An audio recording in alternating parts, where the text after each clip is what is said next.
Hello everybody, it's Kelly Folsom here, and I want to welcome you back into my studio for another Vital Art session. In today's lesson, we are going to be painting these gorgeous spring lilacs, and I just can't wait to dive in and get started. Plus my studio smells so good. Let's go. As I mentioned, we have these amazing lilacs, which I'm so excited about. And I have them in a little copper pot against green. The lightest value in this painting is going to be the lilacs in the tabletop plane. And I am most likely going to put in a lot of, just mute that copper color on the lilacs, because I want the lilacs to really be, you know, the star of the show. So as always, in the beginning of the painting, I'm using my Merige medium and some burnt umber and some blue to get this started. I want to kind of figure out where is the top point of the bouquet going to be. I have to keep in mind if I put a frame on this, so really probably actually right about here. And that might be kind of central, and then kind of carry that arc over to the right hand side, and then I've got these two down here. And that's pretty good. That's pretty good size. So let's see, you know, kind of cutting across here for the copper. And then I'm just going to put in some dark back in here, because I know that I need that dark value, and that will also help me get the drawing and silhouette of the copper pot as well.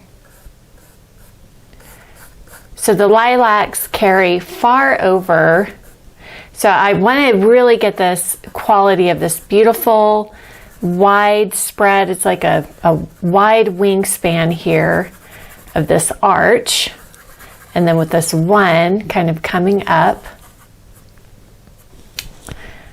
And so I want to get the proportion of the pot, the container that these are in, accurate, so that it's not too big. And then if you would like to, I've got a little lilac here in front with some green leaves, which I thought would be nice. Okay, so now with my paper towel, since I know that sort of the combination, I'm going to use my paper towel dipped in some Merige, or you can use mineral spirits if you want. Merige is just easier because I've already got it. And so while I have that dipped in some Merige, I'm going to wipe away to get a light value. Not being too perfect and cut out, just trying to analyze where the light shapes are on these lilacs.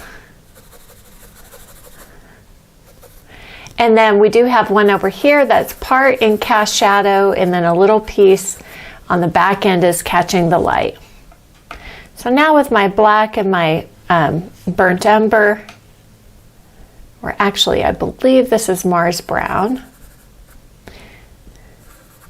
And this is one of those paintings where we get to use an exciting color like cobalt violet.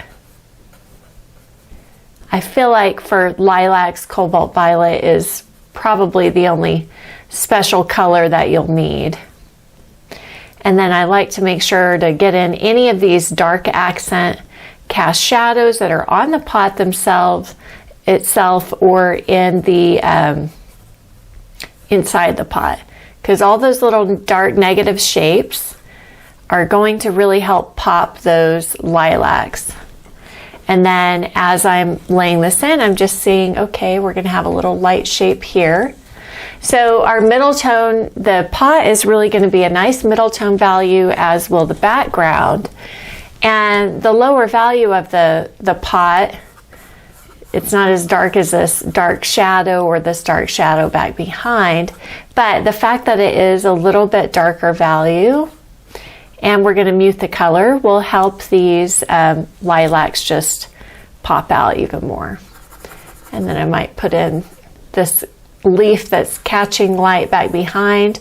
Those are the kind of things that I'll see once I'm painting it, if I decide I want to leave that leaf in or take it out. Okay, so I'm going to go ahead and mix up some background green. Just going to add some Naples yellow to that. And again, I want to keep this kind of muted. I don't really need it to be too strong. So I do want it to be lighter. So just a little bit of Naples yellow and a little touch of blue in with this desaturated color. So I'm mixing right into that desaturated color because I know that I want a desaturated green. So I might as well just use the paint on the palette that I have to knock that down, knock that saturation down a little bit. And then whenever I come into these lilacs, I'm going to go ahead and kind of look to see maybe where there's a few little cutouts. Usually you're going to see more around the tip where you can see the spine of the lilac. And for right now, I'm just going to paint that leaf out because I'm not digging that abstract, that break in that movement. And I think too, because it's a different angle, like it's kind of repetitive of this, it just doesn't feel right. So, you know, whenever you're setting something up, sometimes as you start to lay things in, your intuition might start to tell you like, that angle isn't quite right, or maybe I should adjust the lighting, or maybe I should just switch my position a little, like 6 inches to the left or to the right. You know, and those are the things that you want to be listening to, and trust your intuition on that. There's a little piece of this showing up. I'm just going to carry some of that darker green. I just added a little black back in here. And some of that over here. And then I like to kind of have a little, and you could tell I'm just barely touching the surface with it, but maybe some of that green showing through in peekaboos on the lilac. It's a lot easier to get softer looking edges and color harmony whenever you do things like that, instead of having like this cutout, really hard, clean cutout edge and separation of background color to lilac color. And because in oil painting we work from dark to light, thin to thick, you know, these kinds of things, it's actually better to go from dark to light. So knowing that I'm going to build some paint on top of that, I know that I have some leeway to go a little bit, you know, to paint some of that dark in there a little bit. And so now laying in some light on the tabletop plane, I'm mostly going to start it around here. This is where if I were to paint in this little lilac petal piece here, I would want to have a lighter value on this top plane to accent, you know, this lilac as it's laying down on the ground plane. Now, I don't want to just carry that all the way over, so I'm going to go back to my background color. Let's get some medium in here to kind of thin it out a little bit.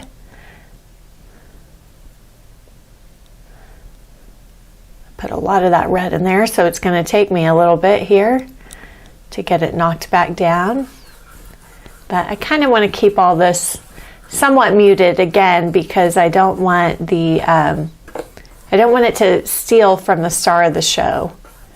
You know, I only have so much real estate on this canvas, and I want most of the real estate to just be supportive of the star of the show.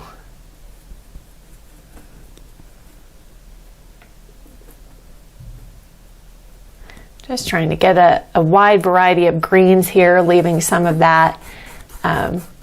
Just want to make sure that this kind of looks similar to what else is in the background, so a little more blue and yellow added to it.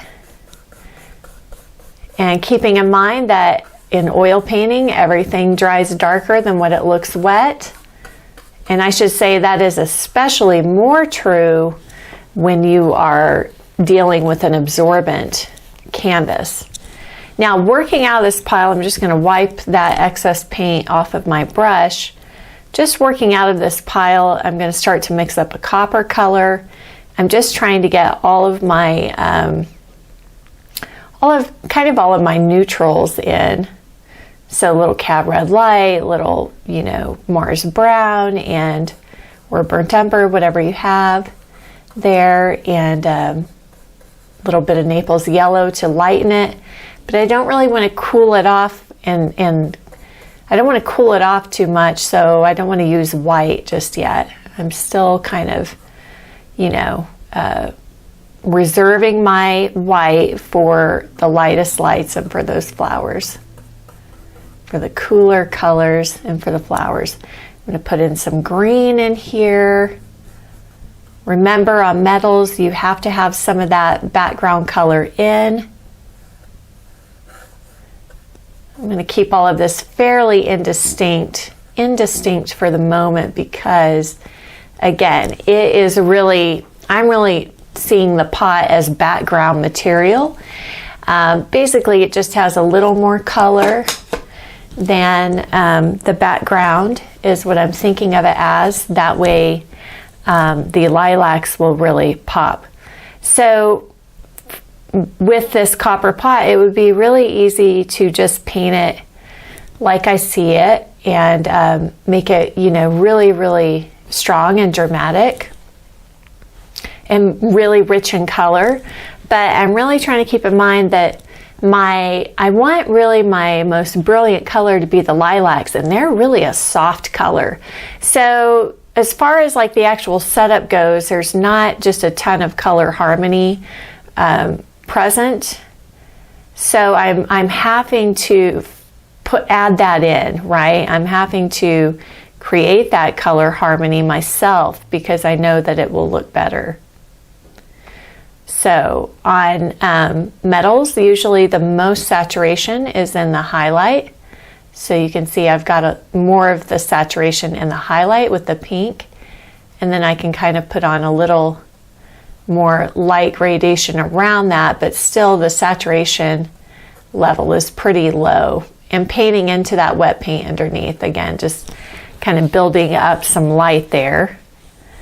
And that underneath color is going to also tone down. So when you're painting it wet into wet, you always have to think about the fact that whatever you're painting into, if you're really mixing it in, then that value and that color is having an effect on whatever color it is that you see on your palette. So it's quite different than, say, trying to color match, inch by inch and just put down one layer. So painting wet into wet, you always have to consider, you just always have to consider whatever that layer is underneath. So while I'm there, I'm going to grab some of my Avignon orange. I'm going to get a shadow color. So Avignon orange, I'm going to put some of that. Just get a little more red in here for the shadow on the copper pot and up here as well. And underneath the lid. You can also kind of tone that down a bit. That's a little bright. When I look at the copper pot, this is really the most brilliant part of it. So even though there is a little highlight up here, I need to watch myself and make sure that I don't, oops, just like I just did. I was trying to put it in small, but that did not work. I just have to watch myself and make sure that I don't put anything in too brilliant, out of context. So within the copper pot itself, this is the star of the show of the copper pot. So in painting in general, you're thinking about the whole concept, like what is the point of the painting? What's the story you're trying to tell? And then you have to use restraint in order to tell that story in other areas. Because a lot of times what you're seeing isn't really going to tell that story effectively if you just copy what you're seeing. And then within objects or within flowers themselves, there is a part of that object or that form that is really the star of the show of that particular form. So not only do you have to think of the macro, the whole thing, but you also have to think of the micro, right? Each individual thing. So now we are ready to see how that light stands up. I can't really do any more detail anywhere else until I start getting in some color and some light on these lilacs. So I'm just going to use my a lot of white, my cobalt violet, which I put out way too much for this particular painting. And I also want to keep in mind that I'm going to have variety of values. So some of the petals might be mostly white, a little bit of cobalt. Some might be a lot of cobalt violet, which goes very, very pink, as you can see. And then some of these have more red in them. So let's do cobalt, and then let's add in a little bit of the Avignon orange, or you can add in a little bit of cad red light or the alizarin crimson. And then some of them have more blue. Let's get some of this backed away here.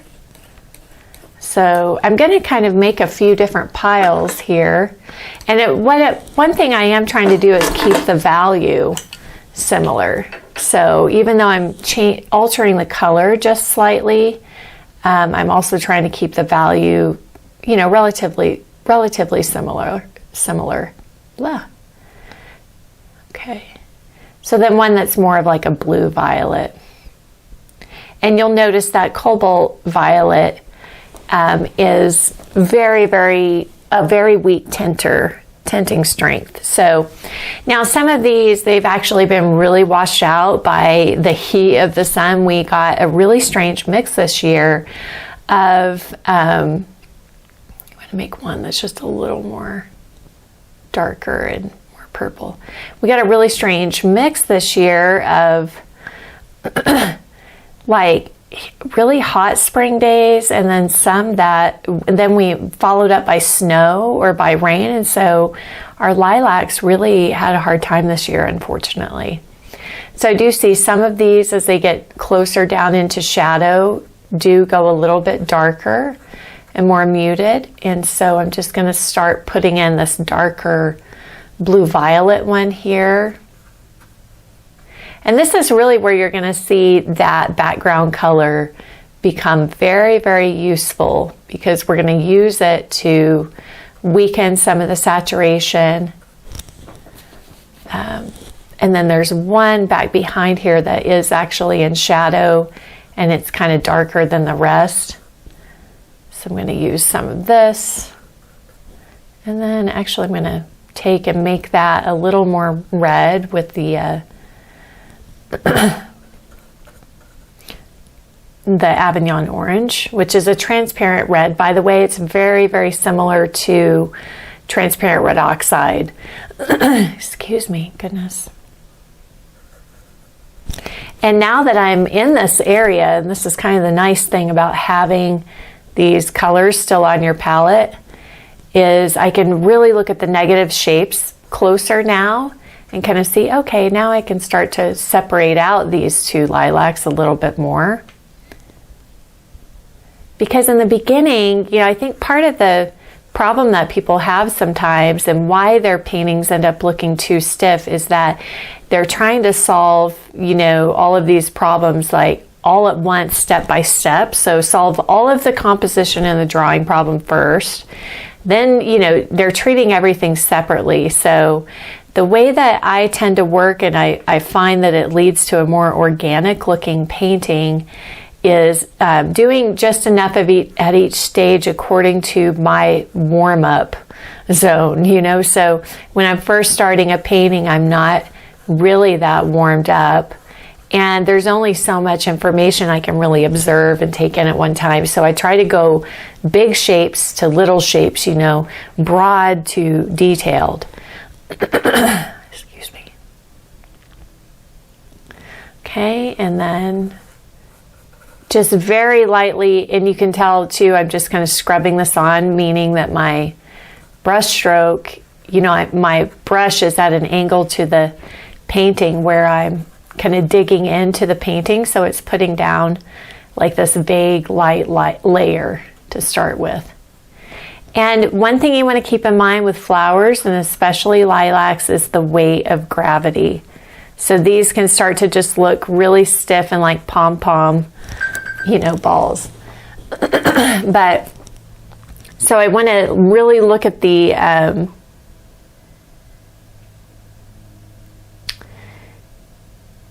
want to really look at the angle of them, and whenever they get to the ends, they tend to droop quite a bit. The natural ones do.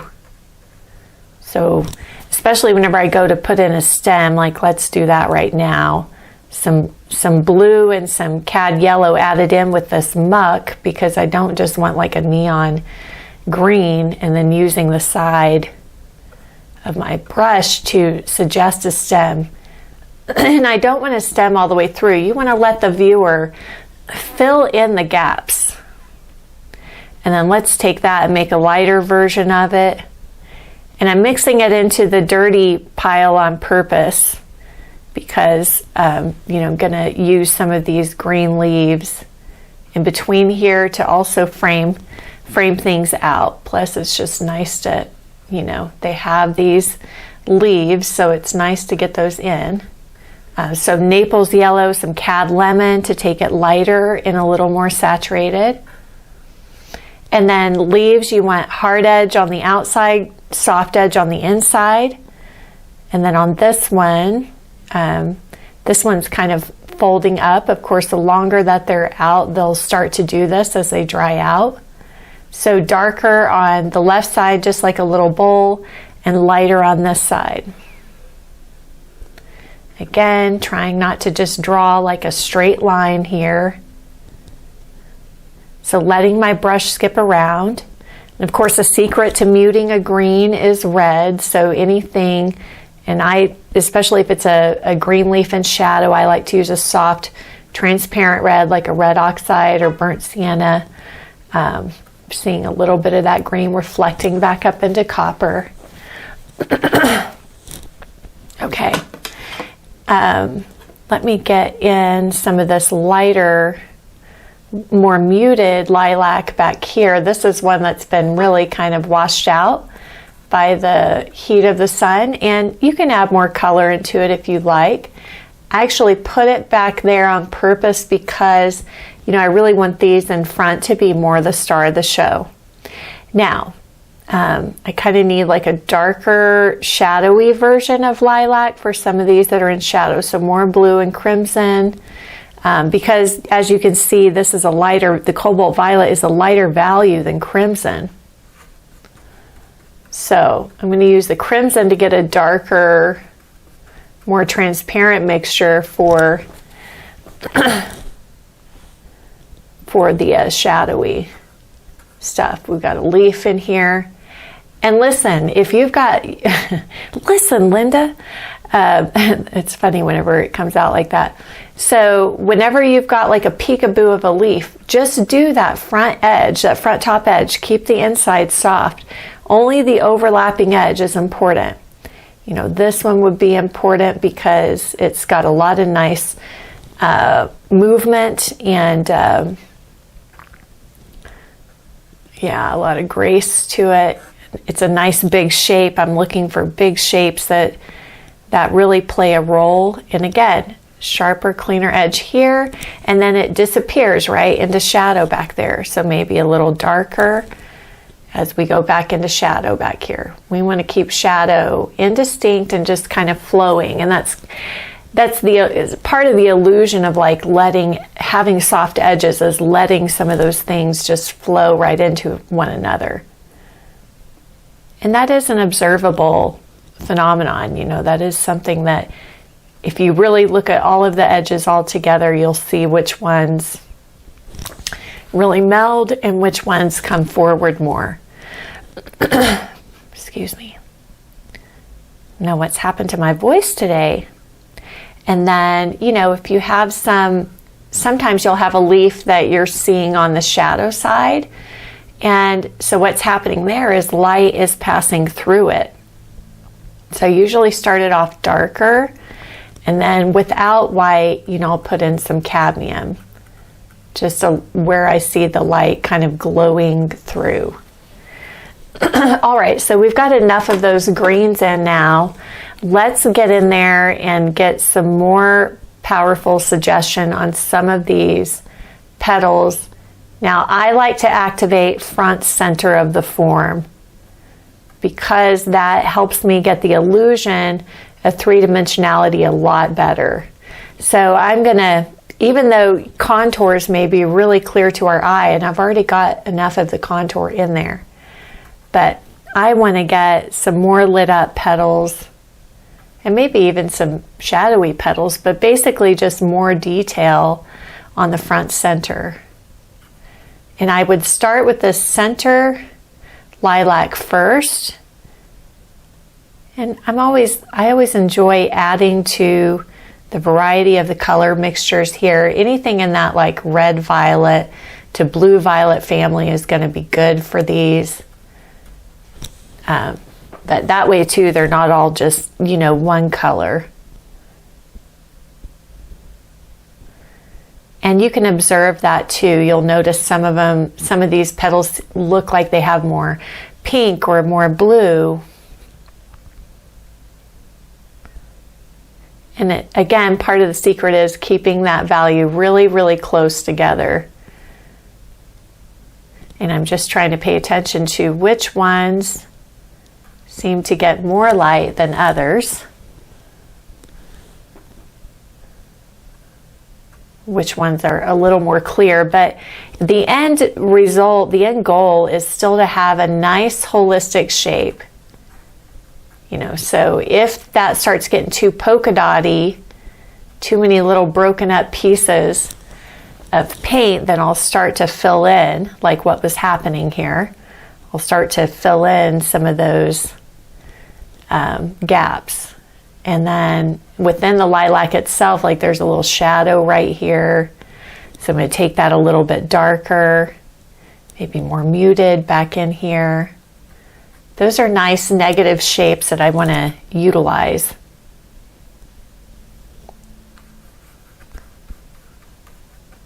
But I kind of like to think of these as almost like little cylinders, even though they do deviate from that a bit. But I always try to think of, you know, what's a simple geometric shape that would communicate this object.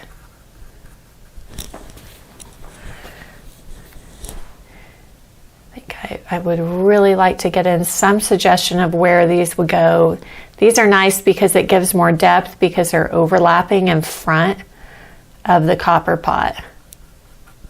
So the lightest ones are on top here, right in front of the copper pot. And then we get some darker ones. As you can see, I'm kind of grabbing some of that background green to mute the violets and red violets.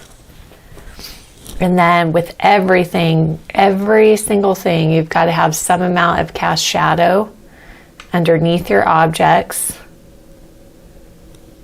And those are your cast shadows are generally, it's one of the fastest ways to make something look more realistic.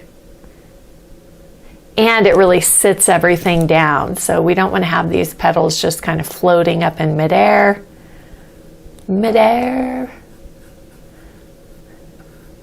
So we want to really anchor all of that down and the pot. Okay, now just to follow through on reflection,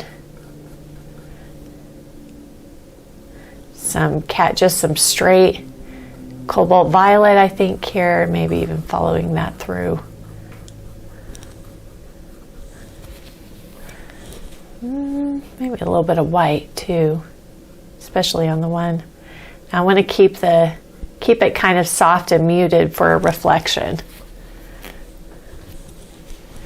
Okay. Just looking here to see where extra hits of light or paint can go. Here. On this leaf, that would be nice. And maybe now I can, just give a little extra pop of highlight on that copper. Okay.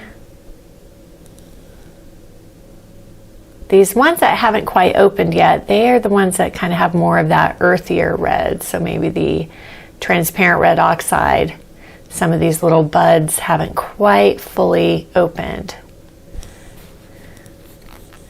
And I think one nice thing would be just showing this little stem a bit more. And then we've got a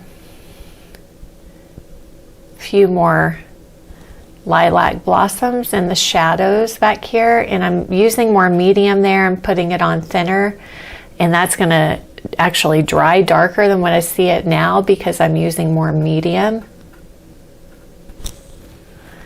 So that underneath color, even though I had laid it on top, the underneath color is actually going to make it a little bit darker. So right now it may not look totally like shadow, but once it dries and those two layers, you see the effect of that underneath layer, that's really the value that I'm going for. So knowing how one color affects another, how one value affects another is really, really important. And like you don't even have to mix a color sometimes. You can just kind of, okay, let's blend some of that into that dark to make a shadowy lilac. Just the joy of the medium and what it can do.